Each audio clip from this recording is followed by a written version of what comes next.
I request Honorable Vice Chancellor to felicitate our guests by presenting them with Ponnada and mementos.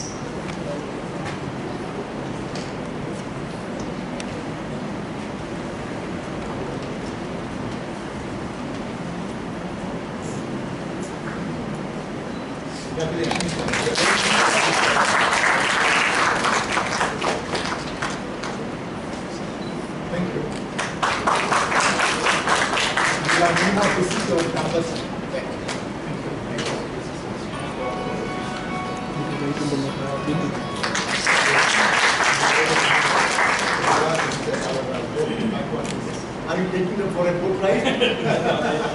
Yes. Yeah, next time we should go for a boat ride. When I take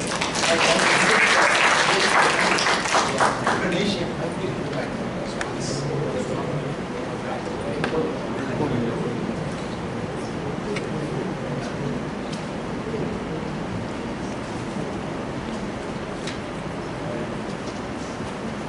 Thank you, sir.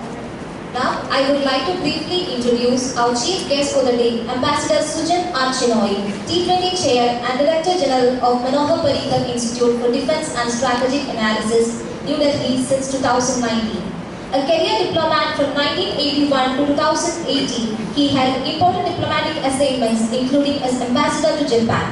He is a specialist on China, East Asia and political, military and security issues.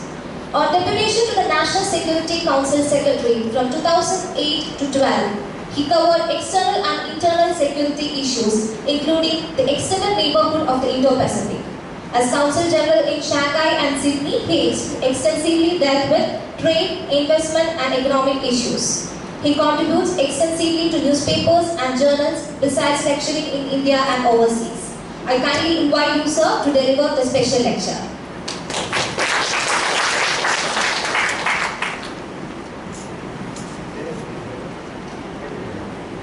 Professor Sabu Thomas, Dr. Vinodan, Professor Jojin, ladies and gentlemen, my young friends before me, I wish you a very good morning. It's my first visit to Kottayam. It's my first visit to the Mahatma Gandhi University here. It's not my first visit to Kerala, it's my second visit to Kerala. And my first visit way back in 2010 left a very deep impression on me. Throughout my life I have dealt with people from Kerala. They are to be found everywhere. Just as Gujaratis like me are to be found everywhere. So we kind of occupy a similar space, not only in India but around the world. But I dare say that people who come from Kerala are highly educated, highly literate, worldly wise, sophisticated in their ways, are easily able to mingle with people around the world. And I see that as one of the reasons for their great success, including in places where I served and I had their fullest support as the overseas Indian community, particularly in the Gulf. I recall my time in Saudi Arabia, where the Malayalis were very active, and in the accomplishment of all my tasks and endeavors, they were a great source of strength. So I therefore want to acknowledge the great contributions that the sons and daughters of this state of India have made to India's progress, India's achievement of success over the decades. You may also be wondering why I am dressed in a suit. The weather here actually, I would say, does not permit wearing a suit and a tie.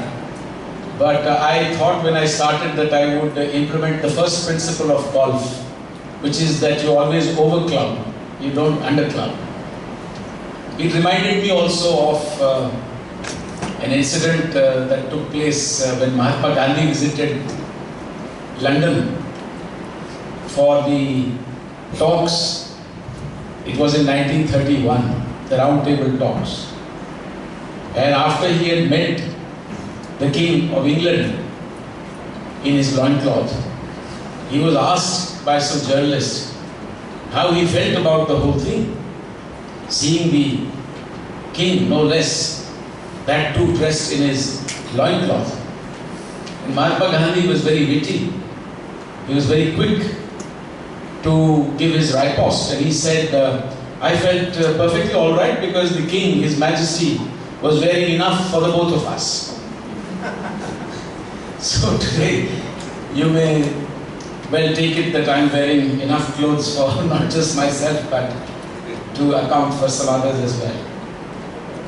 Ladies and gentlemen, I have been asked to speak on a topic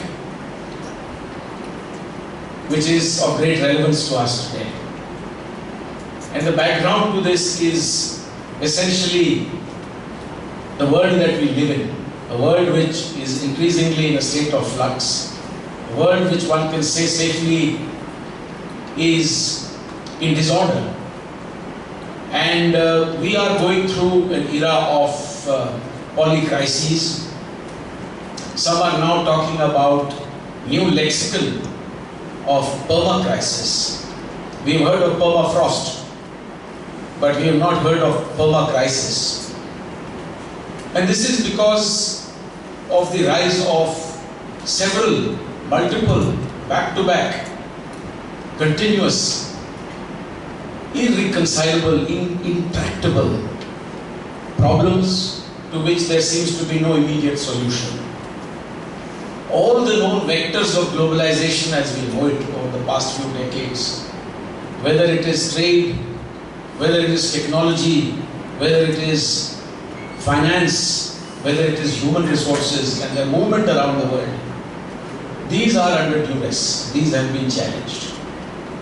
And we have seen how, particularly over the past decade, there have been fundamental challenges to the existing stability and balance of power in the existing global order. These are all terms that can be finely dissected as we go through the next 25 minutes to 30 minutes. But for me, the most important of these to recount is firstly the rise of China, which has not been without its own implications and ripple effects in the region and around the world.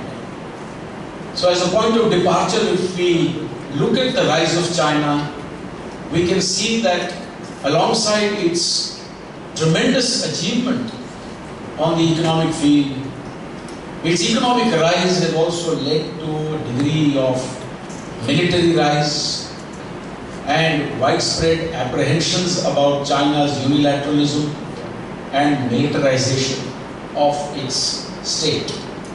It continues to be a single party-led government with its own unique systems of social, economic and cultural existence. The rise of China, its ripple effects have been felt on China's periphery, where China's first objective traditionally has been to limit the extent of influence by the United States of America, the West and the others that China considers to be extra-regional powers. That itself is debatable. For we have seen in our part of the world that for a very long time many major powers have been part of this geography as well. Just as China is increasingly part of many other geographies today in terms of its economic and other influence. So given the fact that the United States, France, UK, all these countries have had a long-term presence in our part of the world, some of them have territories, many of them have nationals, large quantities of investment, much of which has contributed to what we call the phenomenal rise of Asia also. There may be a point here that they are not exactly extra-regional, and that the whole definition of Asia for Asians is archaic. It is autarkic in a globalized world, but that is for people like you to examine further.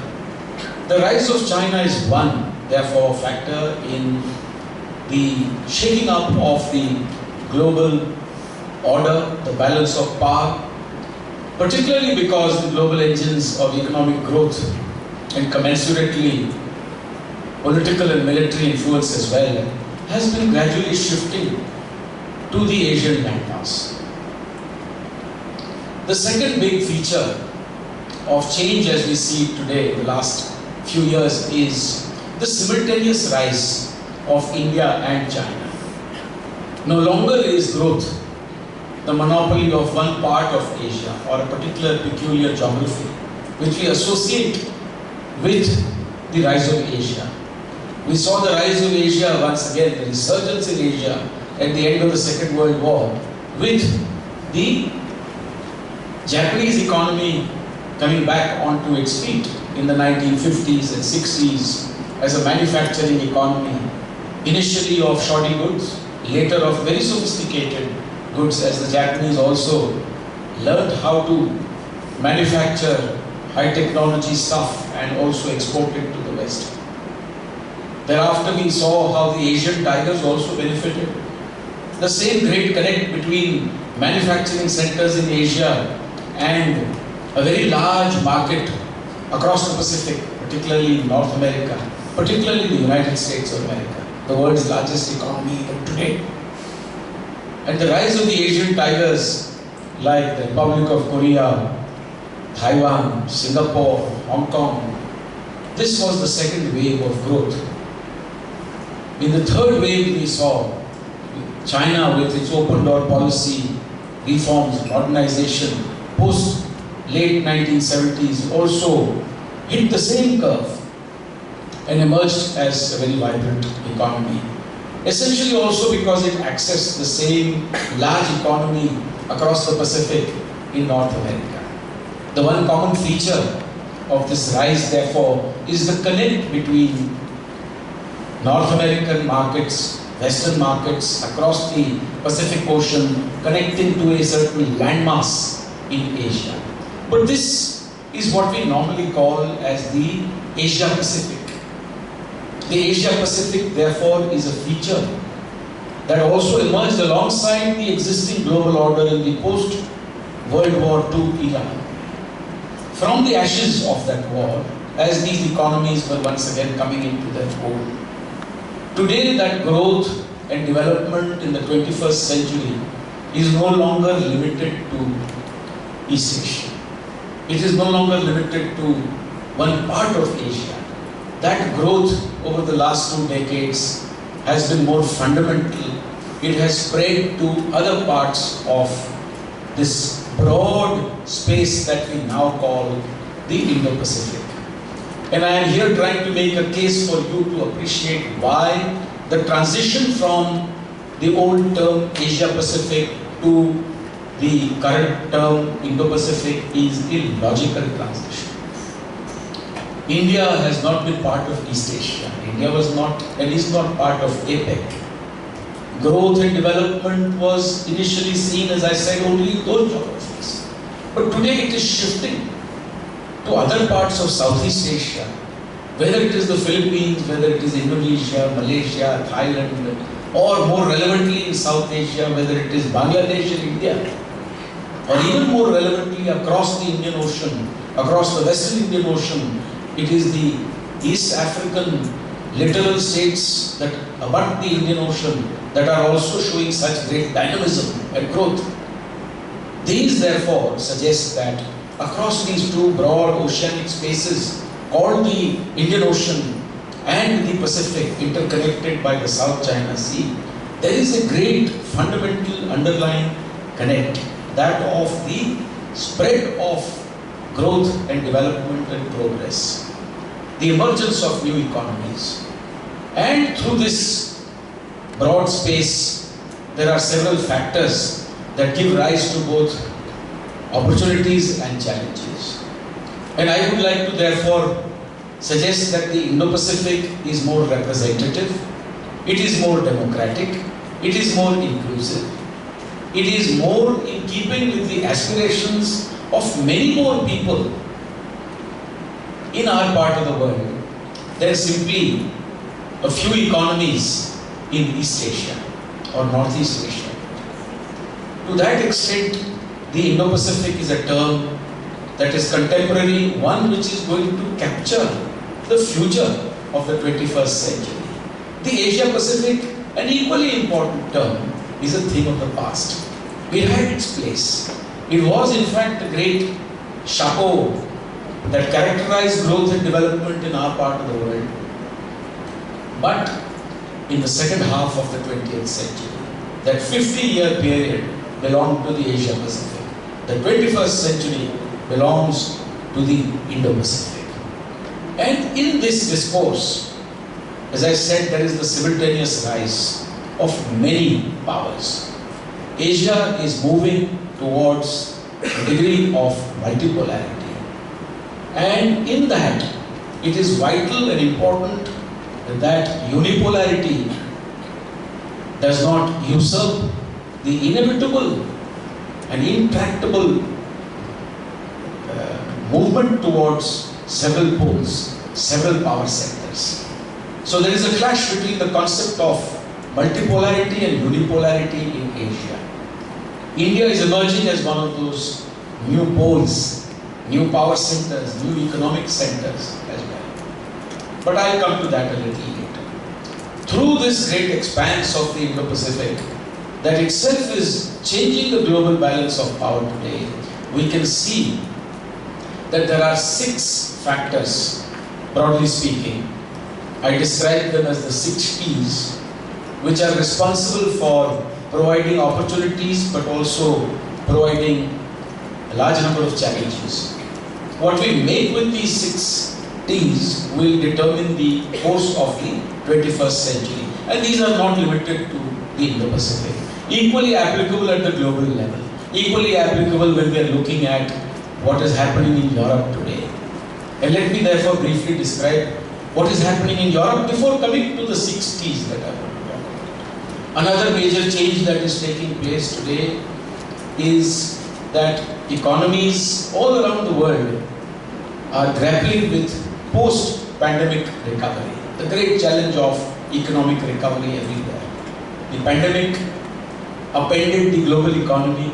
It set the clock back on developmental agenda. It also resulted in a lot of friction between major powers with regard to the politics of the pandemic. These politics of the pandemic reverberated through many known multilateral structures, whether it was the United Nations Security Council, whether it was the WHO, whether it was the WTO, and many others. We found that the politics of the pandemic were a parallel challenge to the challenge posed by the COVID-19 pandemic itself. The healthcare challenge therefore became more complicated. And we find that the COVID-19 pandemic accelerated the emerging differences between major powers. For example, the friction between the United States of America and China as a result of China's rise, as a result of this grating and rubbing up of an emerging hegemon with an existing hegemon, that became more complicated with the advent of the COVID-19 pandemic and the politics of the pandemic. And we are now in a phase where economies all around the world are trying to come out of that particular trough in which everybody found themselves. India has done very well. India has emerged as the most resilient economy in the post-pandemic period, despite the naysayers, despite the doubters who felt that India didn't fare very well. The fact of the matter is that India fared much better as compared to what we now see are the results of the devastation caused by the pandemic. With about 7 to 7.5% growth, it is the Indian economy that is today seen as the economy of the future. One in which the world is placing long-term bets. The global economy today is taking a long-term bet on the emergence of India as one of the world's largest economies in the 21st century before too long. Over the next 15 to 20 years, what is described in our parlance in India as the Amrit Kal period, beginning the celebration of the 75th anniversary of our independence last year, up to the time that we celebrate the centenary of India's independence.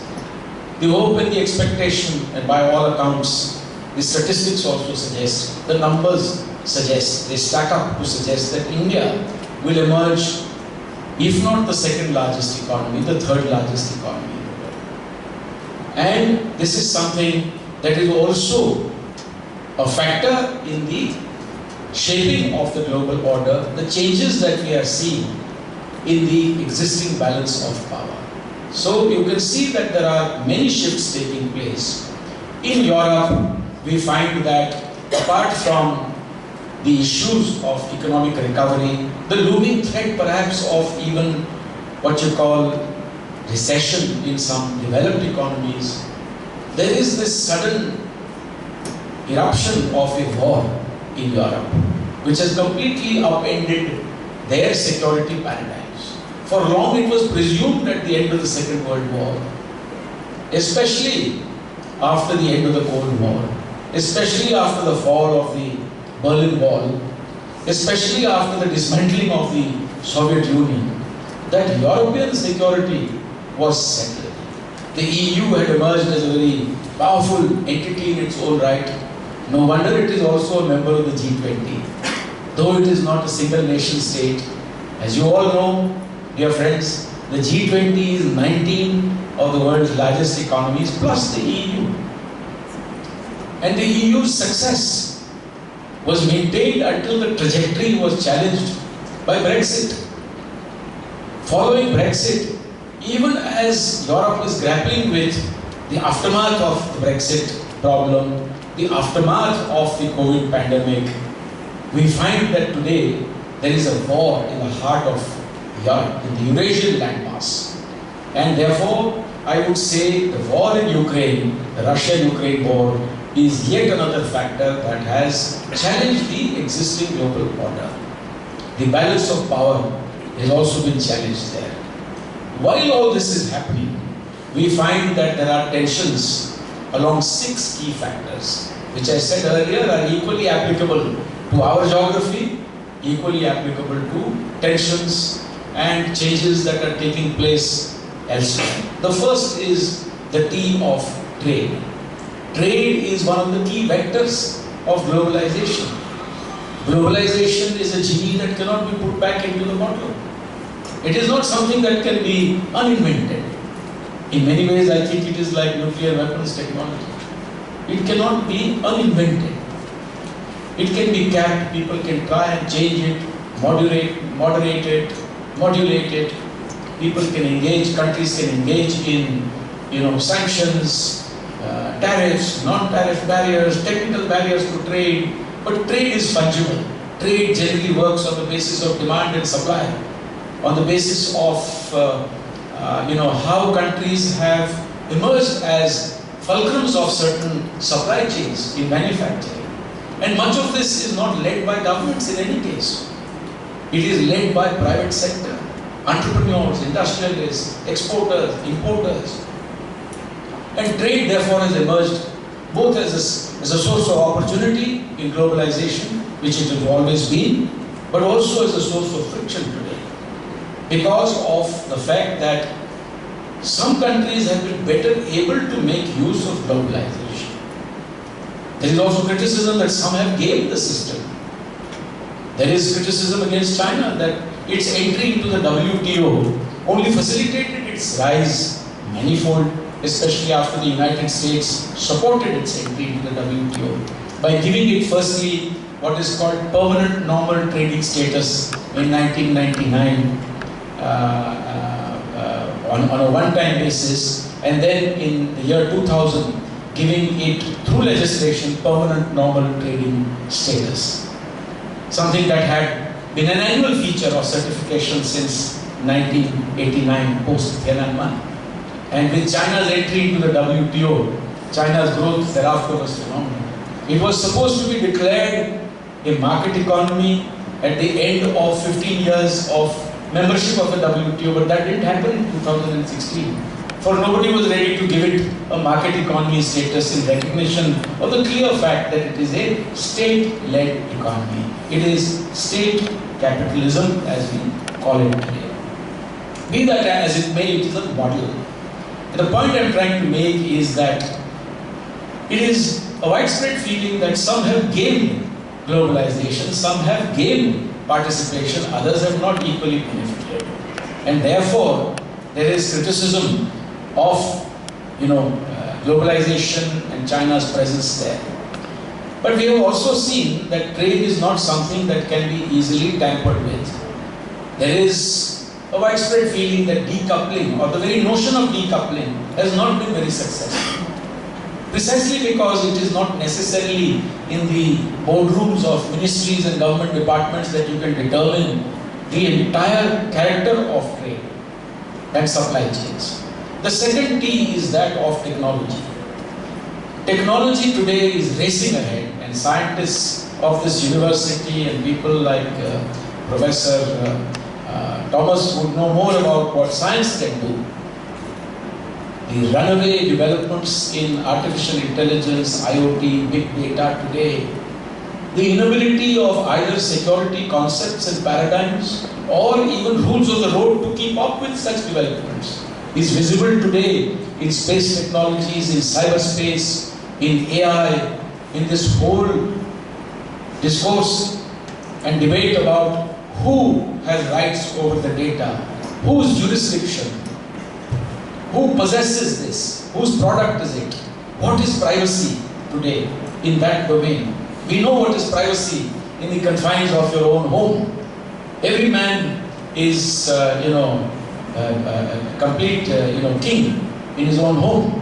But your privacy today is being redefined by third-party service providers. Your participation in that globalized net today of social media, cyberspace, browsers, search engines, access to data, for access to information, for the ease of giving information, you are also willy-nilly signing on to the notion that your privacy is not exactly what you think it is.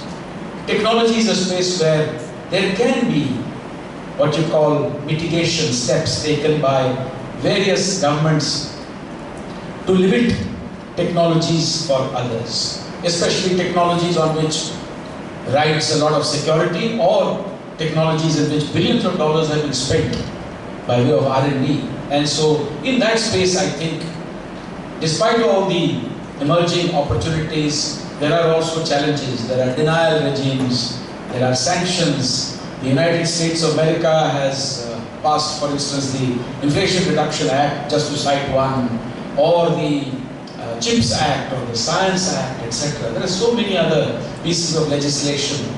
And you see the friction on account of semiconductors. The Chinese are at the receiving end now of that denial regime, where once it was freely able to access, without any problem, US technology. The US has now decided that this is our technology. We're not going to give it to a country that is not like-minded. In their view, there is therefore the effectiveness of imposition of technology, regimes and sanctions. The third T, ladies and gentlemen, is that of territorial disputes, the T of territory.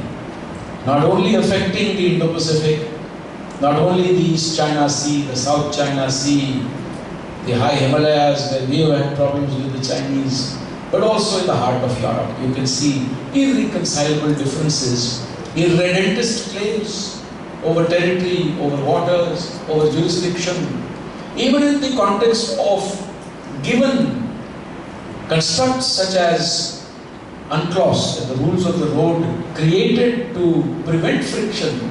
There are still disputes and divisions because the whole notion of an extended exclusive economic zone is still undergoing changes because of the provisions that allow you to claim more territory on the basis of better what you call scientific surveys of the seabed, of the continental shelf, and so it's an ongoing story.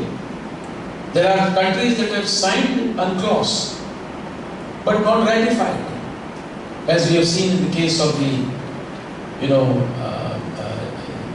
United States of America. And we have seen the United States of America upholding UNCLOS, speaking about the utility of UNCLOS. without having themselves actually ratified UNCLOS. Then there is China, which has both signed and ratified UNCLOS, but which is obviously currently the country that is cited as the country that is upending all that UNCLOS stands for, as a result of its unbridled construction of artificial islands in the South China Sea, etc. Claims which the Permanent Court of Arbitration has thrown out of the window. In 2016, as you are aware, the Permanent Court of Arbitration of UNCLOS said that these claims are completely wild, that China has absolutely no claim over the South China Sea. Of course, there are ways of looking at how to deal with such decisions taken by permanent courts and the international community. In the case of China versus the Philippines, China completely ignored the decision of the Permanent Court of Arbitration. But in the case of India and Bangladesh, the same Permanent Court of Arbitration decided that Bangladesh's case is stronger, that India must give up its maritime claims, and India gave it up gracefully. It's a fine example of how you can react to, decisions like that, which give you a chance to build peace and better relations with neighbors. One country like India took that chance and gave up its claims. Bangladesh is in possession of those waters today. EEZ, another country in the South China Sea, ignored it. Be that as it may, territory today, whether in Galwan or whether elsewhere in Ukraine, is at the heart of many disputes in our part of the world. The matter is further complicated because of historical issues. Here there is a certain contestation and friction between civilizational states. Civilizational states do not operate merely on the basis of GDP. GDP of X country may be 5 times bigger than GDP of Y country. But the psychology of civilizational states, when they interact with each other, when they rub up against each other, as in the case of India and China, is of an altogether different character. The fourth T is that of terrorism. This divided world of ours, this fractured world in which friction over trade, the China-US friction, the COVID pandemic, the war in Ukraine, has accelerated known differences, widened the gulf and the chasm. These have been worsened, not just because the UN Security Council and the other great structures of the existing multilateral order cannot address these issues. It is further complicated, but they cannot even agree on long-standing issues like terrorism. Terrorism and the threat of terrorism to peace and stability in societies everywhere predates all these challenges that I am talking about. Terrorism has always been a threat to the global order. It has been a threat to peace and security everywhere, at least since 9/11. Before 9/11, terrorism was seen as a South Asian problem. It is India's problem. After 9/11, the world has come to recognize that it is a much broader threat, that it affects everyone. But yet there is no common definition. Nor is the UN Security Council able to reach that common definition, even on the listing of known and proscribed terrorists. As in the case of terrorists of the LET, the Lec-Reformed or the Jaish-e-Mohammed, who are proposed for listing at the UN's Al-Qaeda and Sanctions Committee, also called the 1267 Committee. A state like the People's Republic of China has been resisting that listing. Obviously, in outright support of such, groups that are nurtured across the border in Pakistan. So, terrorism is also causing a weakening of existing multilateralism. The fifth T is that of tenets and narratives. The world today is rapidly evolving into, on many counts, binary choices. Democracy versus autocracy, a liberal, open trading order against what you call state capitalism. In the initial stages, of course, this discourse came up precisely because of COVID. And in the first phase, there were suggestions that the autocratic, authoritarian, single-party non-democratic system had been better able to contain the COVID pandemic, that it had been better able to allow the country to function in the face of that great challenge. This is primarily because of the Chinese claim that they were better able to handle COVID as compared to the devastation caused in the West. But that was a short-lived moment, a claim that fizzled out very quickly as China went into the next phase of prolonged lockdowns, prolonged deterioration in economic activity, inability to transport goods in and out of the country, within the country, etc. But the discourse is still out there. Whose system is superior? Is it democracy? Is it autocracy? Is it communism? Is it an authoritarian system that brooks no discourse or debate? Or is it a completely open system? This is now percolating into the realm of culture, economics, social discourse, political, military also.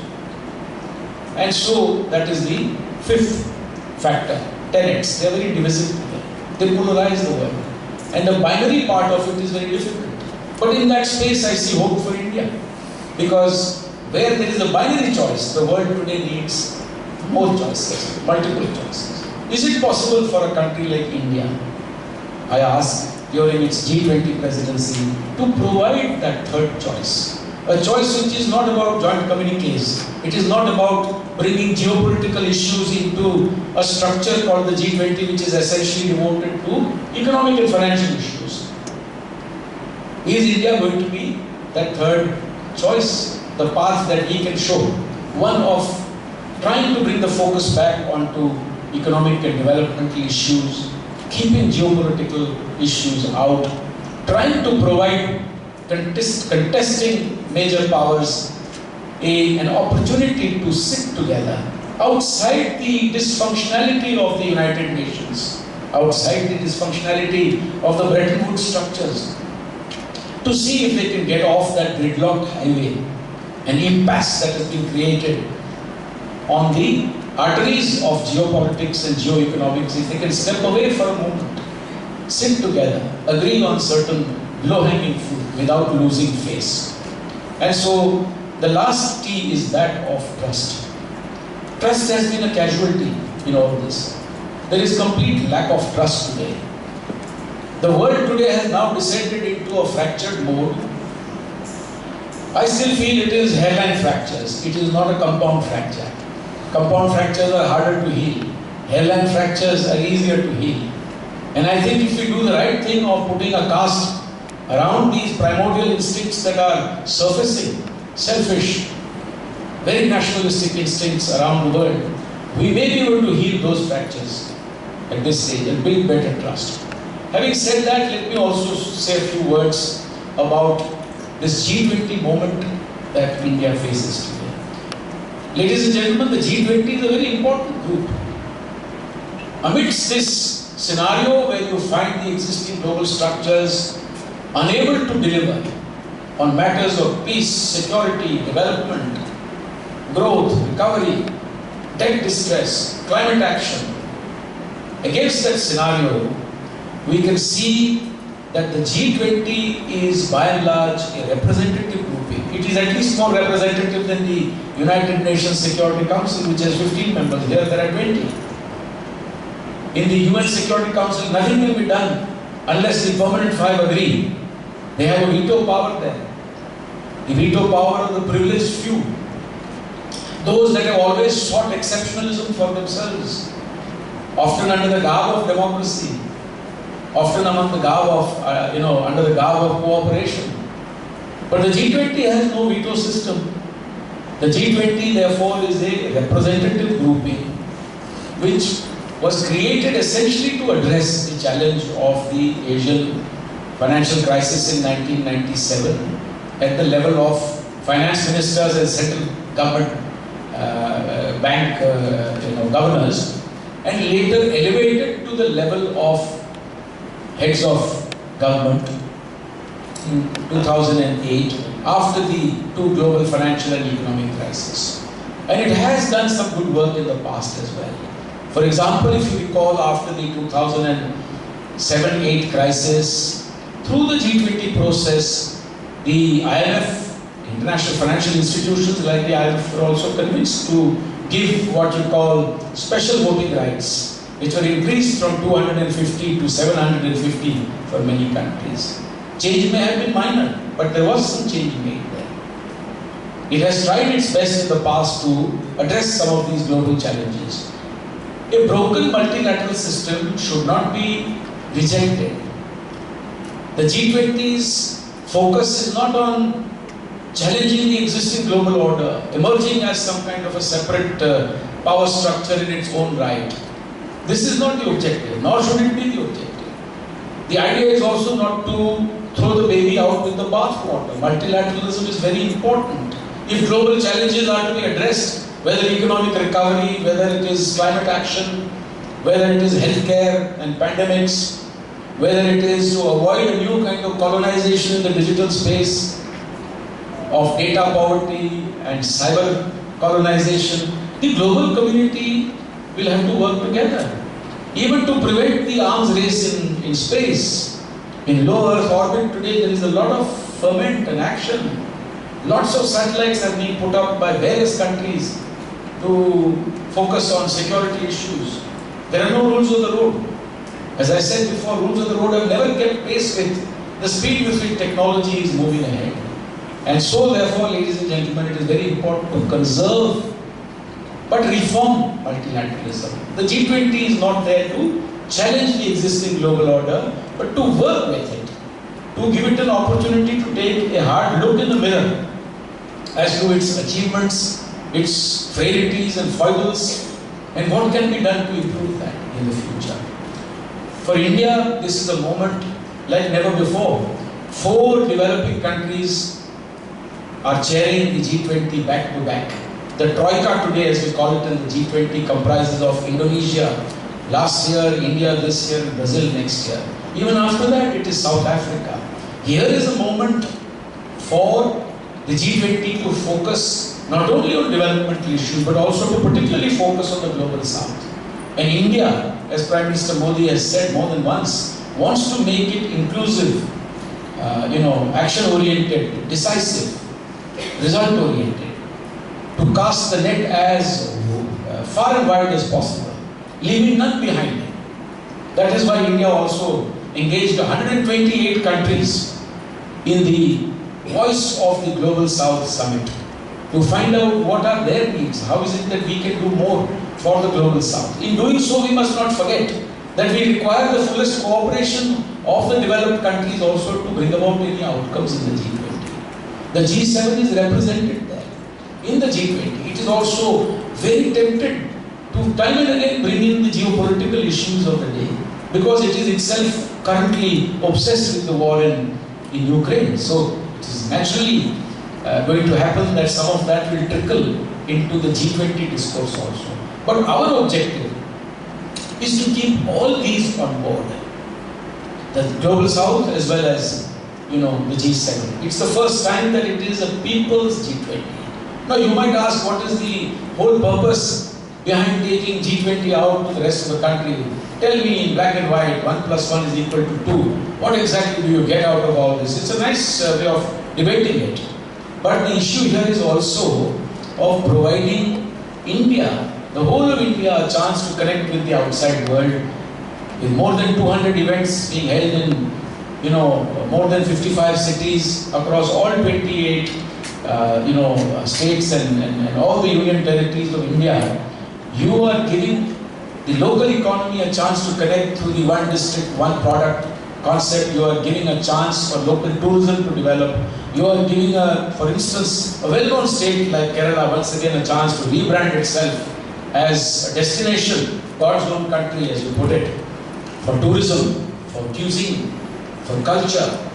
And it is therefore a moment for branding India. This is an investment also that we are making in this 1 year, the fruits of which will be felt for the next 10. As India has hit that high trajectory curve, it requires to be in the main saloons of the international community discourse on large issues, global development, etc. So the G20 is a phenomenal movement in my view. The G20 comprises 85% of the global GDP, the countries, the 19 countries and the EU. There is also, the fact that it comprises 75% of global trade, 2/3 of the global population. It cannot therefore be regarded as unimportant. And I think this will be a great moment for India to share its values. More than anything else, we have to provide that third choice in a world which is racked by binary choices today. These binary choices are very difficult for developing countries. They are difficult for India also. You have on the one hand friendly relations with the United States of America, friendly relations with the Russian Federation, friendly with Iran, friendly with Saudi Arabia, friendly with Israel, friendly with the Palestinians. Often that is like treading thin ice. You can only do it if you have credibility as an objective, dispassionate friend. One that is willing to help resolve issues, not to fish in troubled waters, not to muddy the waters further. India has that reputation and credibility. This concept of Vasudhaiva Kutumbakam, I know, Malayalam is a language which is highly Sanskritized. You are the fountain of, ancient wisdom, Sanskrit and things like that. This whole concept of regarding the world as one family, going beyond mercantilism, going beyond the profit principle, moving into a realm which is lacking today. The world is bereft of a moral compass. Can India, during its G20, share its ancient wisdom, civilizational ethos and values of peace and non-violence, of brotherhood, sisterhood, fraternal relations, composite? Can we take not just our country forward, but the rest of the world as well? There will be challenges. There are no countries in the world where there are no difficulties, no challenges, etc. There are some challenges which will continue to exist. We can only manage them. There are others that we can actually call upon a reformed multilateralism to address and reform and resolve. The UN Security Council is not a structure that is going to lend itself to easy reform. It has never been reformed. The UN was formed in 1945 with 51 members. 5 permanent members were there then also. To the victors go all the spoils at the end of the Second World War. Today, that system is obviously an archaic system, totally out of sync with the realities of the change, the shifting balance of power, totally out of sync with what you call 21st century reality. There are spent powers that sit in the Security Council, but they are permanent members. They were arrogated to themselves that exclusivity. How do we handle that? Between 1961 and 1965, the United Nations debated this for 4 years and was able to only increase the non-permanent category by 4, taking the total number of non-permanent members from 6 to 10 and the total membership of the UN Security Council from 11 to 15. That's a cosmetic change. No powers give up their privileged status willingly. One can take the pessimistic view that this kind of change that we expect can come about only through wars, through cataclysmic events, through destruction, through death. For that is how history tells us global orders were shaped. Post-World War I, after death and destruction on a mighty scale, the League of Nations was an attempt to create that permanent structure, peace and security. It failed. Within 20 years, the world was again grappling with the Second World War. And the League of Nations sank without a trace less than 1 year after the founding of the United Nations in 1945. In 1946, the League of Nations sank. Today we have seen the world move through periods of bipolarity of the Cold War to unipolarity of the unipolar decade of the 90s, and today it is moving towards multipolarity. Multipolarity is an important way of preserving peace and security. And if it is required at the global level, it is equally required at the Asian level. We also want the Bretton Woods and other financial institutions to reform. If you say that the International Monetary Fund has got this structure called, I'm not an economist, I've just read and questioned this, special drawing rights. Special drawing rights allocated as part of the Bretton Woods structures is based on the simple principle of what is the weightage of your economy in terms of your GDP in relation to the global GDP. Thereafter, there is allocation of special drawing rights. Why should a country that contributes, like India does, to 3.4% of the global GDP, still have only SDRs at 2.75? Why should an economy like the United Kingdom, which we have left behind, now that we are the 5th largest economy, contributing to, say, less than what India contributes and yet has a 4.7% share in terms of SDRs? That is the unfairness of the global system. It may not change overnight, but it should be a country like India that works hard to, during its G20 presidency, to give that third choice of pondering, of peaceful negotiations, of trying to use the power of conviction to bring about that change of heart, even if it is difficult, to bring focus back onto the real issues. And these real issues, to tackle them, will require multilateralism. It will require the existing multilateral system also, for it is hard to do away with it. But it will be able to better address these problems of gender equality, healthcare, climate action, fair, equitable, green transitions. Who will pay for all that?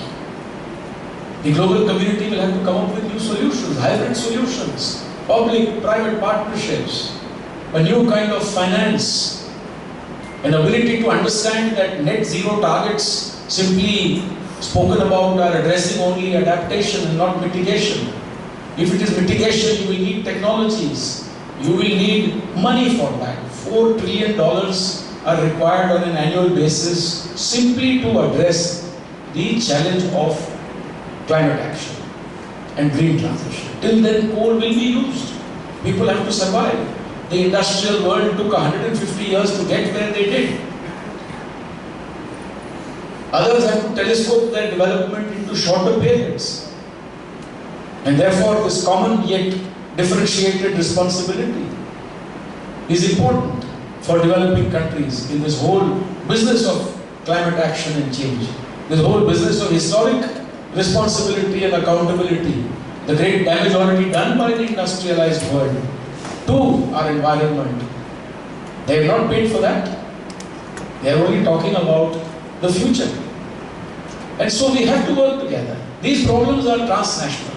Healthcare, climate action, these are transnational issues that cannot be resolved unilaterally. They cannot be resolved even through bilateral, trilateral, plurilateral structures.